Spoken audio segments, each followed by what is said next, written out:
What you need to know about midlife crisis and divorce. Are you worried it's too late to save your marriage? You've left the world of logical thinking and entered the land of blaming, accusations, emotional, and physical chaos. What if you could minimize the chaos and avoid pushing your spouse away, even after the divorce has been filed? I'm Larry Bilotta, and today I want you to understand how midlife crisis impacts marriage and divorce. Although I'm going to reference this in context with a married couple, the same is true for couples who are dating in long-term relationships.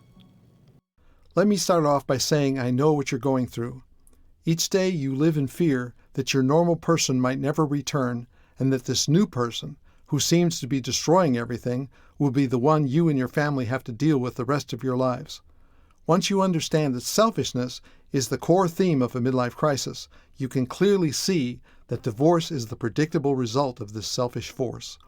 To you, divorce may not be an option because divorce destroys children, stability, financial assets, community life, and everything that matters. But to a person in a midlife crisis, they see divorce as happiness, the light at the end of a dark tunnel. They see you as the cause of their pain. They are in no shape to learn the truth. But this little-known truth, that their pain is not outside, it's coming from inside. The truth is that their own childhood messages of abandonment, abuse, and neglect from their first 10 years is the source of why they are suffering. But a person in a midlife crisis does not realize this and cannot learn it. Don't make the mistake, very common mistake, of attempting to teach your midlife crisis partner the truth by sending them articles, books, videos on the subject, only to find them resistant and hostile at every turn. Don't fool yourself into believing you can use explanation and conversation to release your spouse from the midlife crisis and get them to come back to you. Divorce is predictable, not inevitable.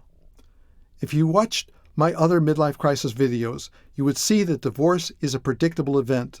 Consider how much abandonment, abuse, and neglect your spouse received during the first 10 years of life. The more stories you have of this treatment, the more likely divorce will be in your marriage. Oddly enough, even if you were warned back when the two of you first met, you would have married that person anyway. This is not something you can be warned about before it happens. This is something you must actually have happen to you, and then you're ready to listen and learn. If you find this video helpful, be sure to like it and share it and subscribe on this channel. If you have any questions, leave a comment below, and I'll make sure that I answer them to help you out. Change yourself, change your marriage. Midlife crisis and divorce are driven by childhood trauma. Childhood trauma is an energy and a thought problem, not a behavior problem. It is important for you to realize that your own internal energy gives off a vibration that is immediately picked up and reacted to by your midlife crisis spouse.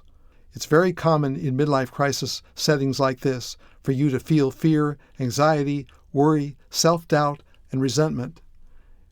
It's typical to think thoughts like these. Who is he talking to? What is she wearing? Where is she going? Did he ever love me? The anxiety and self-doubt is written all over you, whether you realize it or not. Even as you attempt to hide those dark thoughts from your spouse, as long as they exist, the vibrations of those thoughts come out of you and put pressure on your spouse. Suddenly, your own energy literally becomes the fuel for the midlife crisis fire. The more you feel these emotions and give off these energies, the worse the midlife crisis symptoms become.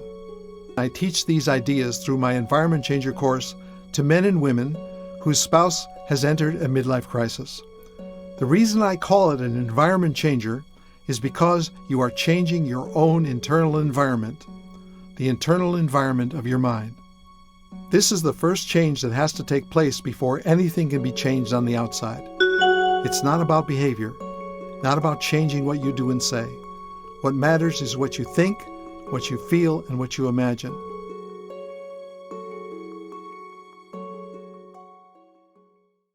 If you found this video helpful, please like it, share it, subscribe to this channel so you can be notified when we release more videos. Did this video help you fill in some missing pieces? Let me know in the comments below what you're faced with and how this video has helped you. Thanks for watching. I'm Larry Bilotta.